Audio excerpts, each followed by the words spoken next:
Hello, and welcome to Iacon Underground Radio for the week of July 4th, 2018. I'm Jen. And I'm David. So, happy birthday, America, I guess. I'm constantly just hoping that we still have, a country by the time the next podcast is edited and put up, but that's just how things are now. I hope I get to live to see the Bumblebee movie. Oh yeah, that'd be nice. So this week we have some assorted bits of news. We have watched the second half of the Titans Return Machinima series. And then we are going to talk Lost Light, which has a new issue out this week. We've gotten caught up on that. I had been staying caught up with it. David got a little behind, but he has now caught up now, so he, I guess, has had a little bit more of a smack over the head with it today, specifically. Quite a bit. Well, I wasn't as behind as I thought. I didn't think I read the Scavengers issues that were a while ago, but I apparently had, or at least skimmed through them, because it was familiar. And then I got to, what actually happened, which we'll get to in a bit. First news. Yeah. Crazy stuff. Well, we won't, as I'm sure you can tell by the runtime of the episode, we will not be discussing the entirety of all the details of everything that has happened in Lost Light since last time we discussed Lost Light, because that would take us approximately 3 days. Well, I could do it if I talk really fast, but I'd have to go into swerve mode and I have to ramble on about it. The scavenger things and all the stuff with Grimlock and the plane he's got a mind back, and then the Magnificence and then all the thing. Oh, they're all dead. Wait, they're not dead. Are they dead? Yes, they're dead. Listen to grumpy old Ratchet. Ratchet's right. It's true though. He's right. We'll get there. Do it, go for it. My brain kept switching back and forth between animated Ratchet's voice and Jeffrey Combs' Ratchet's voice while reading the comic. I couldn't settle on which was the proper grumpy old man. That's fair. That's fair, though. So Toys R Us, which we discussed last time, apparently they have now officially closed, I assume, all of their locations. I haven't... Man, now I feel bad. As of this recording, it's supposedly the last day. Okay. Now I feel bad that I didn't go into Toys R Us when the last time I went down to Charlottesville last week, because that one has been sort of, unlike the Fredericksburg one, it has not been getting, cases of weird tail enders. It just, is increasingly picked over.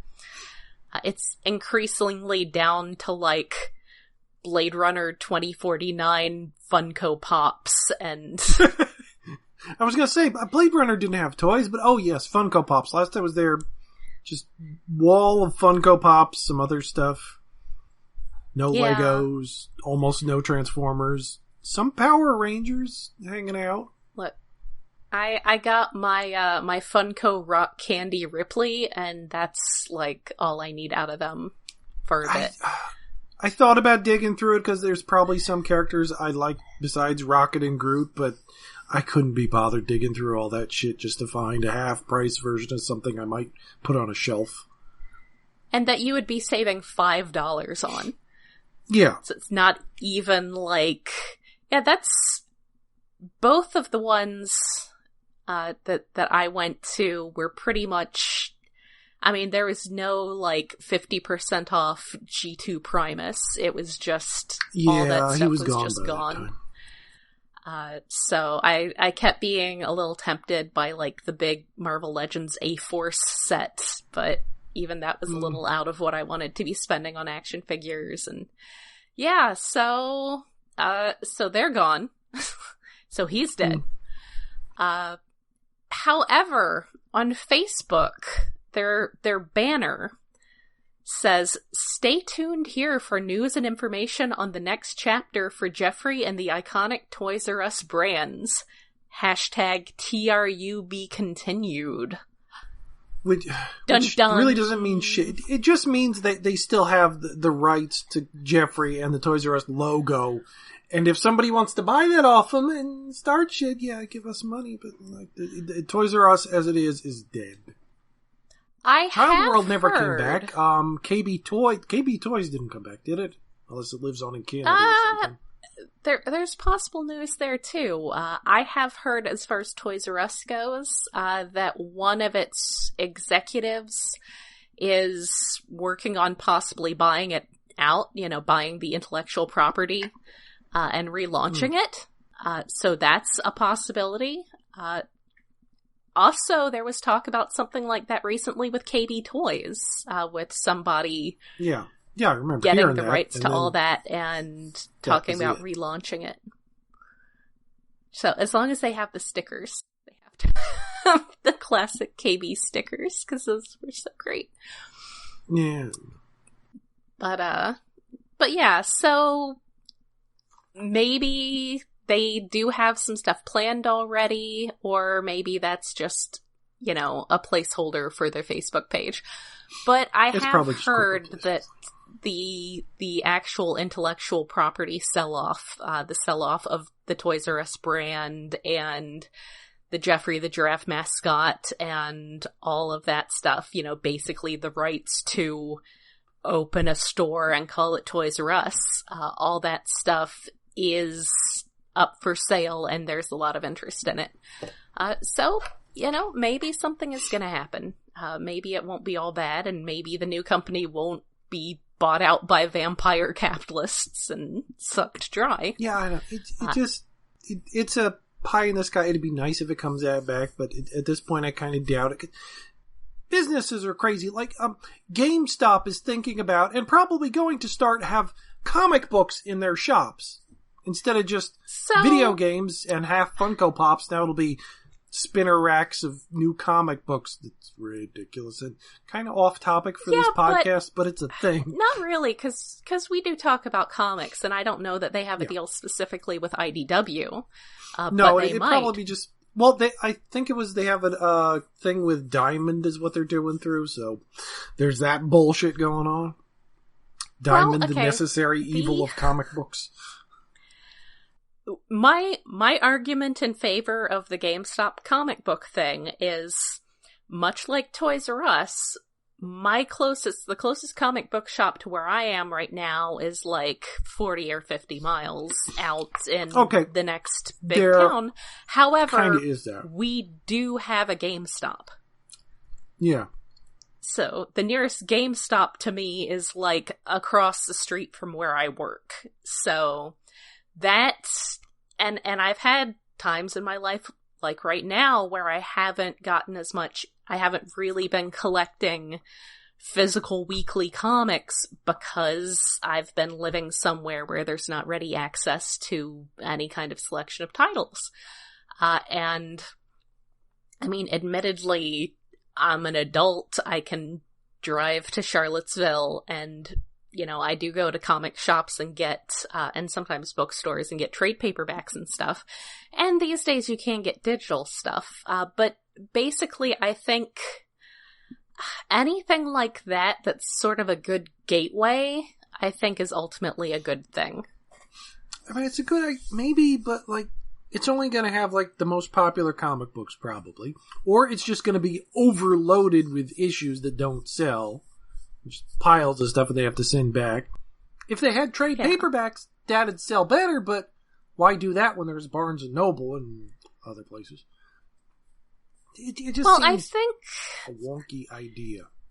When half their market now is fucking Funko Pops. I think most of it is going to be impulse buy stuff. You're going to get like the teenagers who don't necessarily... aren't necessarily involved in the actual comic book independent retailer ecosystem. Wait, would it actually work on teenagers? I mean, teenagers, they have iPads.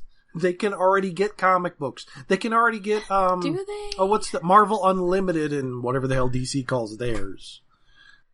I mean, okay, I admit part of my skepticism with all this is that when I was a teenager, my parents didn't buy me shit. They wouldn't buy me an iPad. So I sort of wonder how many kids actually have that kind of technology. You know, maybe they can borrow their parents or something. But you know, they're not necessarily going to have the income for a subscription service, but they might be in there. I mean, I think the thing too, like you mentioned with Funko Pops, GameStop really, like, their entire market is just general geek culture right now. Well, yeah, because it kind of has to be because, again, games have gone digital. You don't need to buy the physical copies anymore unless you're like me and you can't afford extra hard drives for your goddamn systems. And, well, you don't buy that many games. Or you're like me and you like having the option to... Or you're like me and you like having the option to resell things. So... There's that, too. I probably should resell some old games, but who's going to buy them? GameStop? Well, eBay. Yeah, well, yeah. But eBay is very good. As I learned, as long as you have good taste in games, eBay is a pretty good option. But yeah, I mean, and also I've mentioned before how I have a very archival mindset, and I don't like the idea of not being able to access things. You know, I want to have a copy and not have to depend on someone else's servers. I mean, also, you get, like, okay, so my main platform, admittedly, is the Nintendo Switch, but it's like, I was seeing that the new Wolfenstein is coming out for that, and I had a warning informing you that it's like a 24 gig download. Yeah, that's the thing. Like, I would download maybe more games instead of buying them physically, considering how few I get, but, like, they eat up space really quickly. Yeah. And considering how slow my DSL is, I never want to re-download them. Yeah. So I think GameStop does have to they do have to do a certain amount of that sort of reaching beyond games as their main thing. But really, like, I mean, apparently Injustice was a pretty big deal game. There's a Spider-Man game that people are talking about a lot. There's a new one coming out. Yeah, like, Rob is actually kind of excited about that, and he doesn't play any video games. Yeah. So there is a lot of crossover, and really, I would hope that they would partner with IDW. You know, they mention Marvel and Diamond, DC, so whatever the hell Diamond gives them, so. Diamond carries everything. Yeah, I know that. Yeah, it's everything, but it's like, what are they going to sell? So... I mean, maybe with the Transformers rebrand, I don't know. If there's a new Transformers video game, that might help sell it. But, I don't... Well, that's the thing, is Devastation was the last one, that was like 3 years ago? 2 years They have ago? the other stuff, too. They have, like, Transformers Funko Pops. They have other, related things. Wait, IDW... Are Transformers Funko Pops? I have never seen them. There were movie ones. Oh, well, that's why I didn't see them. Yeah. They did movie tie-in ones. So, yeah, of course. I'm kind of surprised they haven't done G1 ones. I guess everyone else has the rights to do... that scale kinds of things. They're like Bullmark or something did some of them. Yeah, I was gonna say, I think it's one of those things like how their Star Wars ones have to be bobbleheads because a different company has the license for just straight up vinyls, probably Hasbro. Same with the Marvel ones, as I learned when I got Hella. They have to be bobbleheads because someone else has the rights for Marvel vinyl figures. So yeah, there's probably something like that and why they've only done enough of that. Let's get back to Transformers focus news. But yes, that could be very important to give more people access to the upcoming Transformers monthly issues. So yeah, I mean, I think anything that makes comics more available, again, is going to be a good thing, ultimately, for the industry as a whole. Anyway, robot stuff. I forget, was there something you wanted to mention? Comic book related. There's a new series coming. Transformers. What is it? Versus or with Star Trek? Yes, the Transformers Star Trek crossover, which is going to be specifically with the animated Star Trek. Yes, it's like it's the craziest possible option, but it's the most perfect option because it's got Mress. It's going back to it's the comic. The art we've seen is very G1 looking Optimus Prime and stuff. So also having the old cartoon Star Trek is perfect, and it's also rather unused in recent comic books anyway because it's always TNG or the classic series mixed up with other what's-is like Justice League and whatnot, or the X-Men in the past. But this is unmapped territory. It's the animated series, which was ridiculous and surprisingly better than it should have been, but cheaper than it should have been at the same time. Yes. And it let them have a cat person. Yes, Optimus Prime interacting with a cat person. So yeah, it's ridiculous. I mean, there have been weird Transformers crossovers in the past. I think maybe not as many as there would have been if Transformers had been a bigger deal in the 90s. Because that was sort of the thing in the 90s. There was that Transformers Avengers crossover that tends to be forgotten. Weird, but okay. Was that good? I can't remember. I've seen some art from it, and some it's sort of in the fat Dreamwave era, where proportions were a little questionable. Yes. All I really remember is that it took place primarily in Latveria, and Wolverine was in it. That's 99% of what I remember about it. So yeah, we don't, for whatever reason, Transformers hasn't gotten into quite as many of the crazy crossers. Well, because Batman Ninja Turtles one where Batman is showing Raphael where his parents were shot. And it's deadly serious. Well, that's kind of the way you'd have to do that. Take it deadly serious because those characters take their own worlds deadly serious. Whereas this is, let's go a little crazy, apparently. Hopefully it's a little bit zany. Yeah. So, yeah, that's something that definitely promises to be interesting. I don't think there's much else really big deal stuff that I can think of.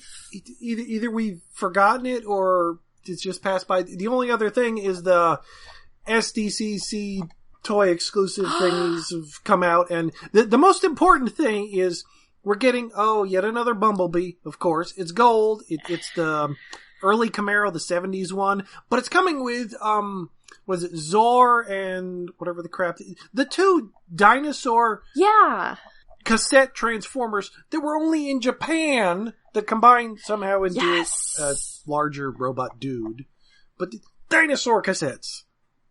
It's silly. Dairu we never got them. Zaru, but apparently Zoru is actually his name is reversed. Yeah, they changed and he's the name opposite colors, and he's a Decepticon, so it's like his evil twin. And so some people have been theorizing that maybe there's going to be a second set available with Barricade or somebody that's got Dairu in Decepticon colors, and then the regular G1 version of Zaru. Personally, I'm just excited that this means that maybe we will be getting Noise and Graphy, because I love Graphy, except pretty much all of my love of Graphy is just based on his package art, which is adorable. Graphy? Graphy, yes. It's the little pterodactyl one. Oh. You sound underwhelmed by Graphy. I don't remember Graphy is the thing. Oh, I figured maybe you were looking up a second. I am right now. That's kind of cute, but it just looks like modified Rat-Bat art to me. He's a cutie. He's a cute little pterodactyl. Aww. So, that would be pretty exciting because seriously, like, years ago when toy prices weren't even, like, when I got into collecting in the mid to late 90s, these guys were like $400 a piece. Yeah. Ridiculous to begin with, and they've only gotten worse. And that was when... A new reissue. That was even when SDC exclusive would be cheaper to get. And that was when you could buy a sealed Metal Hawk for $50. So it was, they have always been ridiculously expensive. So that would be pretty exciting if we got some kind of reissues of those. So yeah, that's pretty exciting. I wouldn't be surprised to see, I mean, it's a little less exciting that it comes with, like, 70s Camaro Bumblebee, because... Well, I don't think that one has been... Oh, no, maybe it has been reissued more recently, because there was the 3 Camaro set that came out, was it last year, I think? Or maybe that never actually came out. It was a Toys R Us exclusive or something that vanished in the wind. No more Toys R Us. I'm going to have to buy so many more Transformers online, because Toys R Us was more expensive, but it was the most reliable for new releases. And the most likely to get second and third waves. Yeah, Target, that's, I mean... not so much.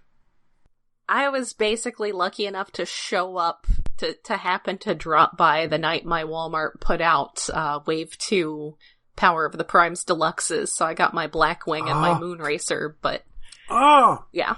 Well, I found a Ripper Snapper, and I have not seen Wave 2 since. Yeah... So I'm going to have to buy a case and end up with an extra Ripper Snapper.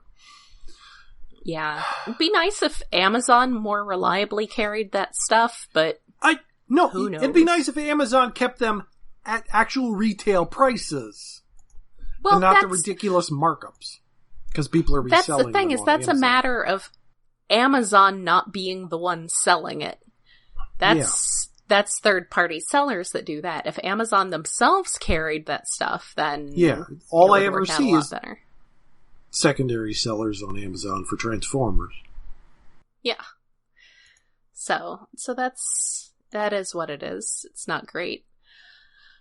So yeah, we're gonna be... I mean, I guess the good thing is the alternatives are generally some pretty decent people. You know, the guys at Big Bad Toy Store and all. Yeah. Also, apparently, Takara is doing a Golden Lagoon set for 35th anniversary. Yes, I'll send you the link to that. As part of their the Takari Tomy Toy Mall thing. Here. So it is a golden beachcomber, Perceptor, and Sea Spray from the newer toys. And boy, I hope that Aaron Archer was right about them fixing gold plastic syndrome. No, it should be like, well, they don't have a current toy. It should be like Dirge and Ramjet, gold chrome, and you can swing their arms about in the package. And it has little lasers wiggling off them. That's pretty much the only scene I remember from that episode is just Decepticons shooting the shit out of trees and animals panicking. Just remember Beachcomber at the end. Well, yeah, it's very sad on the beach. Oh, my beautiful little place is destroyed. That poor hippie. Poor hippie. But, so that's definitely a thing that is going to be for sale for 8,640 yen, or nope. roughly $86. What? No, I'm not. Geez, import prices. Crap. Yeah, to be fair, it's domestic shipping, Japan only. So, yeah, well, so there will be ways to get it, but importing is becoming more and more of a pain. Yeah. So, speaking of Perceptor, Titans Return, I I just want to say that I realized, as of this point, you remember when Titans Return was a new thing, we and everyone else had a lot of trouble not saying Titans Returns or Titan Returns. Yeah. So kind of messed us up. I've finally gotten to where I reliably do not try to pluralize the end. Return or I guess of the Titans. Singularize. But Why wasn't it Return of the Titans? That rolls off the tongue so much easier. But it's longer. But, well, the next one's called Power of the Primes. Yeah, but then it's just sounds redundant and not as memorable. I don't know, I'm making things up. Or I guess that would be too close to Remember the Titans. Stupid movie. Why aren't there any Decepticons in this set? What the crap, guys? Reasons. But yeah, that's, so we watched the rest of it, and it was pretty much 5 episodes of fighting. Yeah. I was glad to see that Fortress Maximus retained his 2 most memorable qualities, those being a pacifist and having excellent eyeliner. So... Well, they kind of leave out his third quality. It's like, kill me, Spike, from the animated version, which admittedly is only in the animated version, but his comic version is, I'm giant, I'm a pacifist, I don't want to fight, and then I get a spike through my chest on a comic book cover that was better than the comic book inside. I mean, I guess it's more that in the comic he never quite reached that point, though at the end he did sacrifice himself in G2 number 2. For peace on Earth? Yes, on Earth. For peace on Earth, yes! God damn it. He sacrificed his life for peace on Earth. Which didn't really work out well because Bludgeon still blew up San Francisco and... there was still fighting. It was the second issue of the 12 issues, so he didn't really bring about peace on Earth very well. Yeah, he's Michael Dorn. Titans.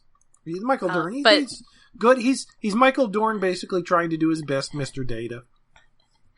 But yes, for those of us who listen to our Rebirth episode of Stasis Pod, you know that I am very fond of Suicidal Fortress Maximus. Giant emo baby with his eyeliner.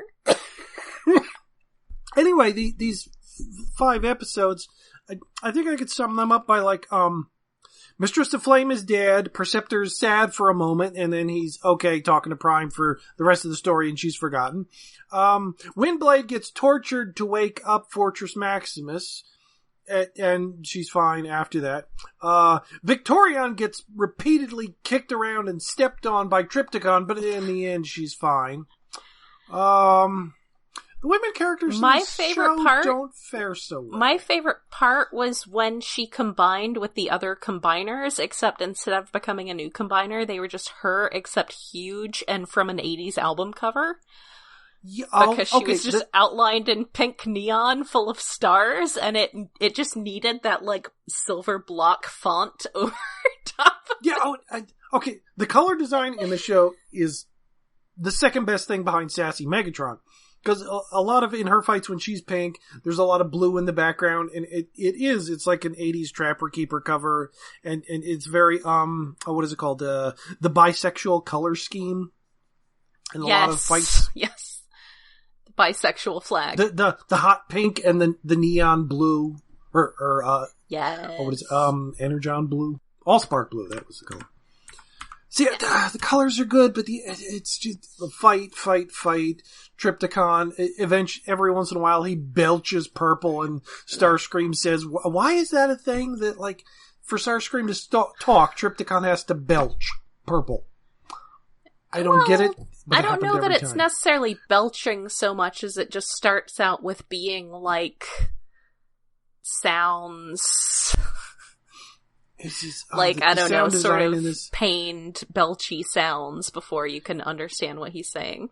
The sound design in this show is not good. The color design, excellent. Sound design, And then he eats Victorian, and he becomes an 80s Trapper Keeper cover. Oh, that's... Admittedly, having a neon pink Godzilla, mechanical Godzilla on a rampage, it looked kind of cool. Like, this would be good to have on in the background of an 80s themed party. Yes. But to actually watch the show, not so much. Oh, Megatron's talking. Unmute it. Oh, Megatron's done talking. Mute it again. Yeah, he was great. I mean, Fortress Maximus being Michael Dorn was what it was. I'm still, like, I would be amazed if this was not actually Vince DiCola doing the music, because it really, really is trying hard to be Vince DiCola. Well, he didn't he do new music for the, one of the, cell phone games, I think? So maybe I think he might have. I know he also did a score recently, for an indie game called Saturday Morning RPG. Oh, so maybe he did. So, I mean, yeah, and I think he might have, I don't know. It doesn't mention any of that on his TF Wiki page. But, well, the credits on this are there even credits for the show? Oh, it does. Never mind. Angry Birds Transformers. He did Angry Birds Transformers. Oh, that was the one, right. And Devastation. I don't know. I had scrolled down and I had to scroll back up to see those credits. But yeah, so he has recently been working on Transformers stuff. I don't think this show actually has credits listed anywhere. So I think that's something that someone needs to have confirmed or denied, because it sounds really, really... I say as someone who has regularly listened to the Transformers the movie score since I got it on CD in 1997. It sounds very, very Vince DiCola. And I mean, they got Vic Caroli to do the narration for an episode or two. So, that seems like the level they're on. Perceptor continues to be a precious science baby, and I think the one color-related criticism I will make is that neither Mistress of Flame nor, at the end, Optimus Prime turn gray when they die. Yeah, that would have been nice, yeah. Like, how can you tell? There is a mention of it in Transformers Prime, like in Megatron's dialogue. Oh, yeah. He says something about turning gray. It's like, it's a thing. So yeah, and then Megatronus shows up, and he's Mark Hamill, doing a pretty good job. Because of course he does. He's Mark Hamill. Again, he's amazing. The effect on his voice is a little weird, and he's... What exactly? It's not, definitely not his Joker voice. It's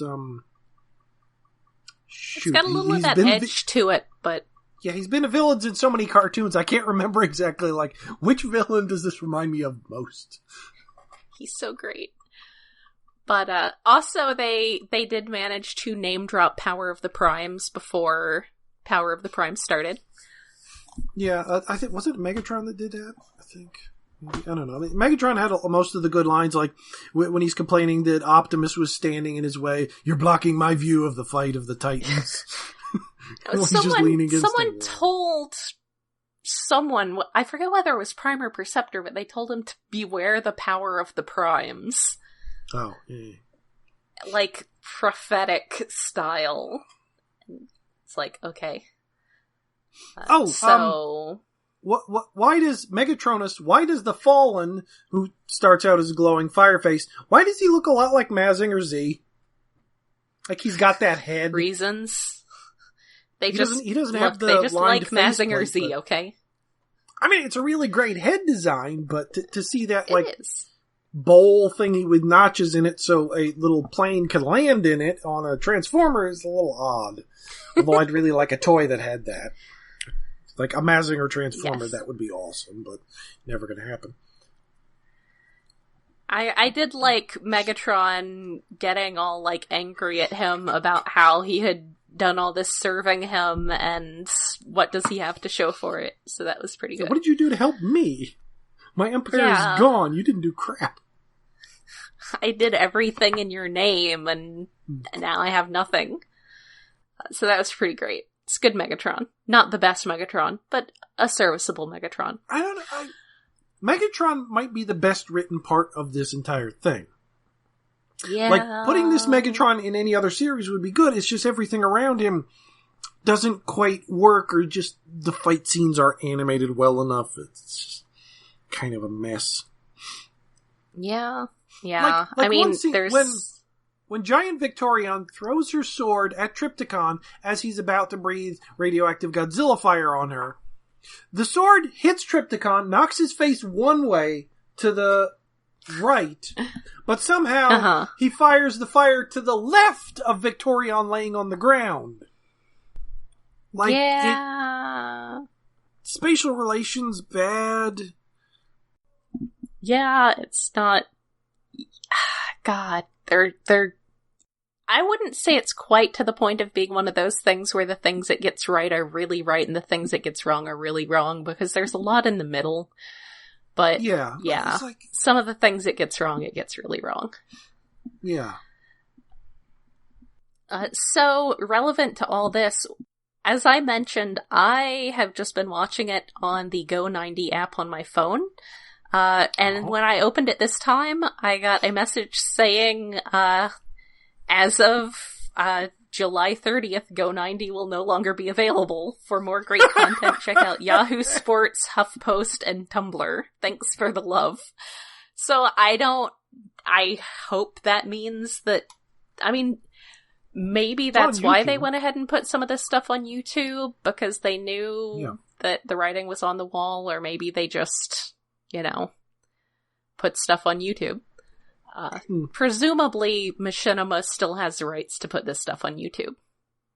Well, they made it, I presume. Although, that is kind of a weird thing, that even though we don't really enjoy this, that it's archived somewhere. Unless they put it out on DVD at some point. That it exists. This is why I like physical copies of things. Yeah, because... what was the, with the Power Core Combiners, there was little animated shorts that had that are presumably gone now. Because I remember there was one with Inferno that was pretty good, because he had a really good characterization of that pyromaniac fire engine. Yeah, yes. But that's probably gone into the ether unless somebody saved it. Any way to download those? One of our friends has to have downloaded them, but... Presumably, yeah. Yeah. Our recent friend who came back after an absence. Yay! I'm glad he's back. Yeah, I miss Balto. I worry about people. Yeah. So yeah, that's again why I like physical copies of things. Because services go down and things, stop working and people lose the rights to things. And next thing you know, you've got an entire series like original, first run Robots in Disguise that just you can't get anywhere unless you got physical copies at some point from some other country when they came out, or recorded them all on VHS like I did with Armada. But you can buy Armada on I think there's an Armada. Didn't Shout put out the DVD sets? I think. Those went in the dumpster when I moved, Was that Rhino? But, even the mini-cons have abandoned me. That's me. That's my relatable moment. Is telling people to go away and then whining that they abandoned me. I'll Starscream. Poor guy. So, yes, this is why I like physical copies. So yeah, presumably that stuff will stay up on YouTube, though. Otherwise, we have to hurry up and watch the Power of the Primes one, so we can see Ron. Well, that one just Perlman. finished, so, well, you got it if you're going to watch it on Go90. But, it's Ron on YouTube. Perlman. Yeah. Ron Perlman is Optimus Primal. What the hell? Anyway. I'm excited for that, but I've heard he's not good. Or his delivery's not good. Then again, half the deliveries in this, are they just threw them in in a room and told him to say these lines with no direction as to wow or why. Yeah, I can see that. It was fun hearing Mark Hamill talk about Cybertron in a villain voice. Yeah. But, that's the part of me that's still, surprised that anybody cares about any of this stuff. So, we've discussed that. So, Lost Light. Yeah, and it's a comic. It's, so now James Roberts has long said that he knew how it was going to end. Like, however long it ran in between, he knew how it was going to end. So I feel like some of the pacing of the ending some stuff is a little drawn out. I feel like, for instance, the resolution to their quest probably should have happened after they dealt with Getaway. No, but I'm not so sure. I like how, like, the quest has been this meandering thing that seemed to go on with no actual progress, and then they find it as like, oh, that's what happened. They were terminal patients who went to a medical facility to die, and the myth came back that they were awesome, but they were just explorers who contracted strange diseases from fleshlings. I don't understand how they got diseases from organics in the first place. I don't know. That part's weird. We're greasy. We probably made them rust with our I can understand making them fluids. rust or something, but getting actual mechanical diseases from touching an organic, it just seems... I mean, unless they encountered a planet of rust monsters, that might make sense. I don't... Otherwise... I don't think they mean, like, contagious diseases, just like I said, like weird corrosions and stuff. But the thing is, I think the twist would have been a lot more climactic if they had really given it the time it deserved. I don't think we had as much... Because then it's just sort of like... Rodimus is just sort of like, well, that's that. Let's go deal with Getaway. Well, yeah, that's the thing. It's like, that's why he wants to get out of the after spark, why he wants to get out of the robot heaven, because, fuck it, I gotta go kick Getaway's ass.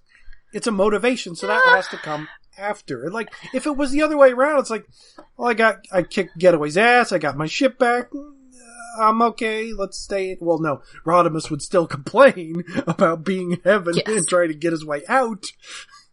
But it makes more sense that he still has that motivation. It's that I don't know what they're going to do after getting rid of Getaway, because apparently the next issue might be, or next two issues, because isn't it going to 25, I think? Or am I remembering? I'm not sure. Wrong? I hadn't heard. Or was it 20? I thought it was ending at 25. I don't know why. I could be wrong. Mm-hmm. We'd have to check James Roberts' Twitter. Read the Twitter backlog. Read past the, like, stuff about Morrissey and British politics.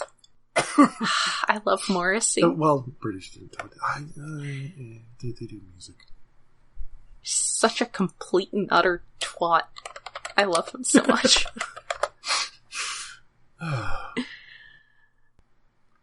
Anyway, I figured we would edit out the awkward silence here while you looked it up. I'm trying to find it, and I'm not finding... Don't worry about it. Oh, there it is, I think, if it actually loads. From James Roberts' Twitter. To summarize, the current IDW G1 continuity will end spectacularly with Unicorn number 6, Optimus number 25, and Lost Light number 25 in September. Just in time for my birthday. All three will be bi-weekly over summer? What? Oh, goodness. Well, I mean, this was bi-weekly. Because the last one wasn't that long ago. I know it didn't seem that long ago. Wait, is this the issue that's coming out, the 4th, or has it already come out and my comic book shop screwed me again? This is the comic that's coming out on the 4th. Okay, because every once in a while it seems to have like a Transformers issue that's a week late. Yeah, it's distribution gets weird. Diamond. Thanks, Diamond. But yeah. So yeah, it was bi-weekly this time, and it came, after the big Revelation issue. I've really, really been enjoying Jack Lawrence's art. He's definitely... Yeah. This series is a series that needs that level of expressiveness, whether it's from Alex Milne or whether it's from, Jack Sarah... Lawrence. Yeah, or Sarah Petre de Rocher. Yeah, there you go. You do the Frenchy names. But this current issue, what is it, 19? It was E.J. Sue, yes. Yeah, who did a lot of the earlier Asian devastations and whatnot stuff, didn't he? And like the one-shot thingies when there was all the spotlights. But coming back, I haven't seen him in a while, and I wasn't reading as many Transformers comics back then. I kind of don't like the art in this issue, but I'm not sure if it's the inking or if it's the coloring. The coloring might be just fucking with the inking. Because a lot of it's sort of weird, flat gradients.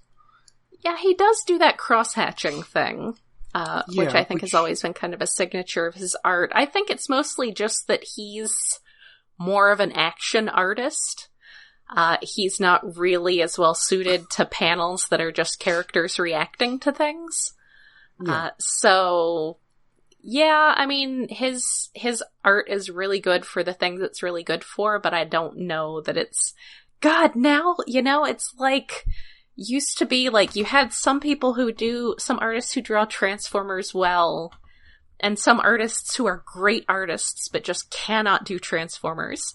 And I'm thinking specifically... And then we have so many that are really good. Of, like, when Titan Books was doing their reprints of G1, and they would have, like, big deal comic people do covers, and you'd have, like, Walt Simonson doing a really not great cover because he can't draw Transformers that well, even though he is an amazing artist otherwise. Or you have, great, like... He can draw a really great Destroyer, but Transformers are sort of a different style. Yeah, or you have, like, Don Figueroa, who does great Transformers, but his humans are really not up to par, but, it's really a generic pseudo-anime-y. Yeah, that's kind of thing. Like, when Nick Roche his early drawn humans in Transformers are kind of a little off. Now they're better. And he was he drawing a Spider-Man comic recently? Or something? Yeah. So that's... I think it's funny that now we've gotten even more specific, as you have people who can draw Transformers well, but can't draw social can draw them fighting, but can't as well draw them, like, being expressive and talking to each other and stuff. And now we're just getting super picky. Because we've been spoiled by how good facial expressions have been on Transformers recently, even ones with faceplates. That it's like, this is... even ones whose faces are a single dot. Yeah. Even this like is Whirl. Good art, but it's not good enough. Yeah. Like, actually, how is Sue's World? Sue's World's okay. Yeah, I mean, it's fine. He doesn't do a whole lot in this issue. No.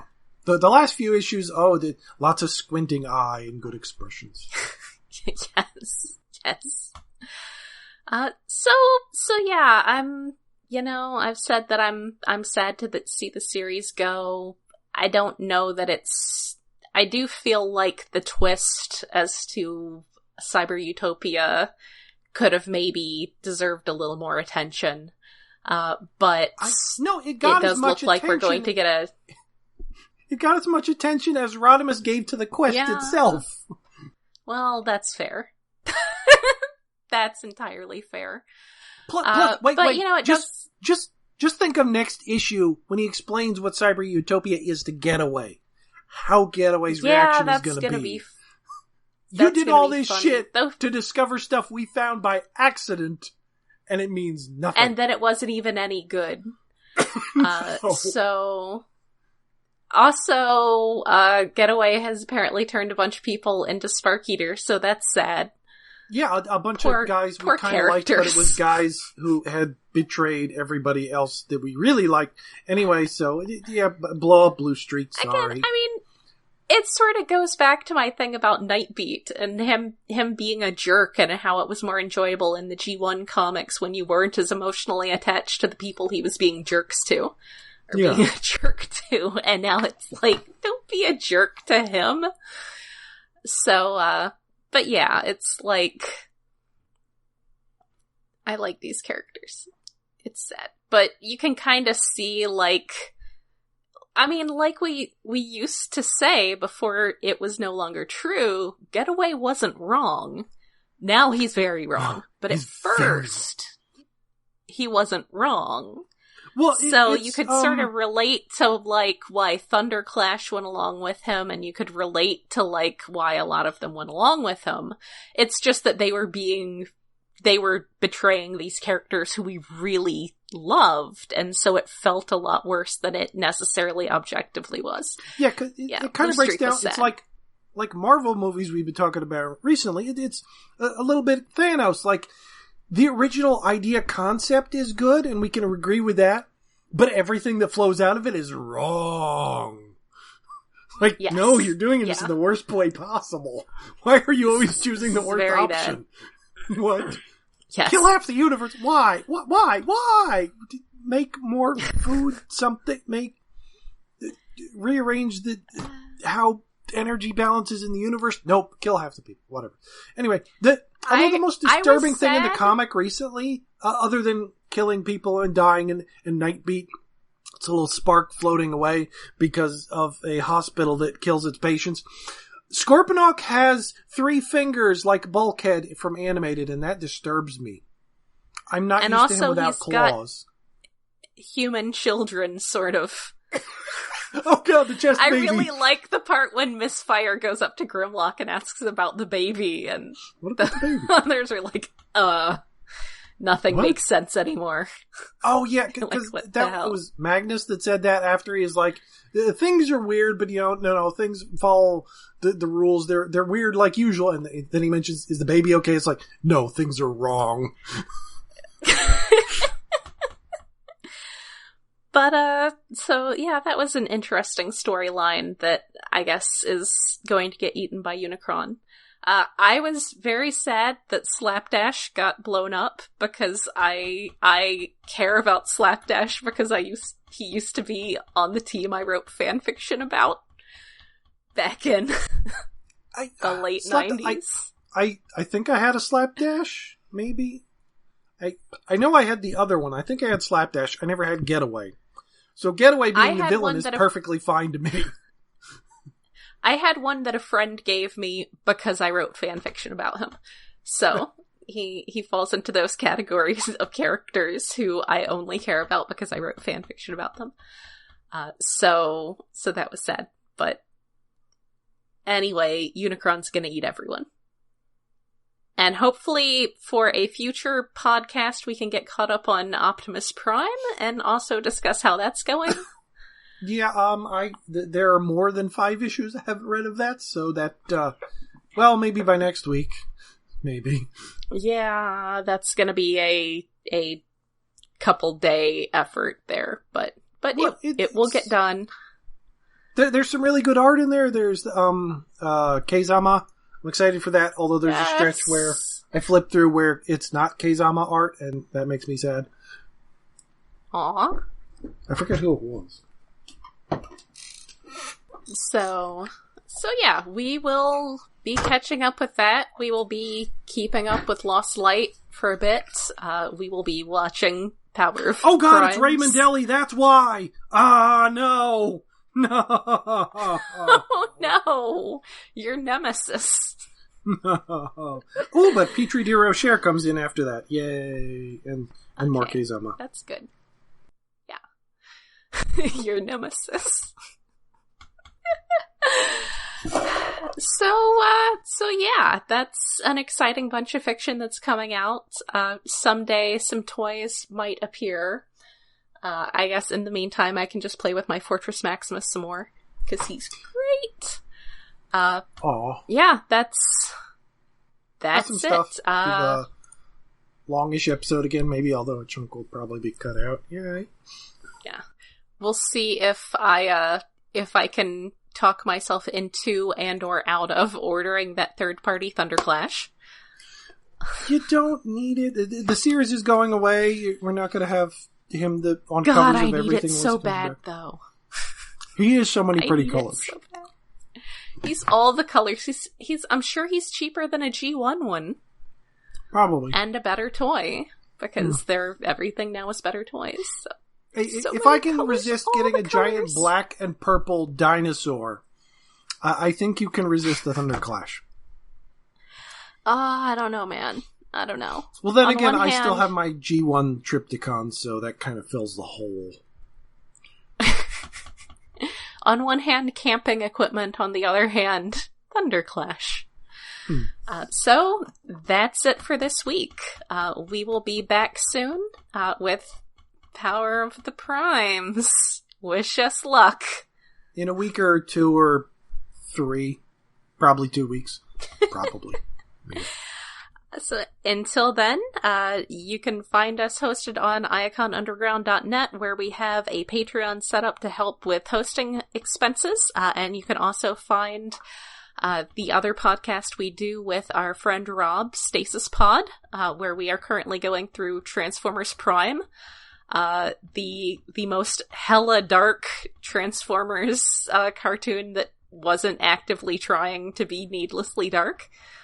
No, not needlessly. Just some of the Decepticons are really creepy. Yes, also humans. Some of the humans are really creepy. Oh yeah, that's coming up soon, isn't it? Yeah. Yes, I think that's our next episode. Oh boy. So, until next time, this has been Jen. And David. Good night.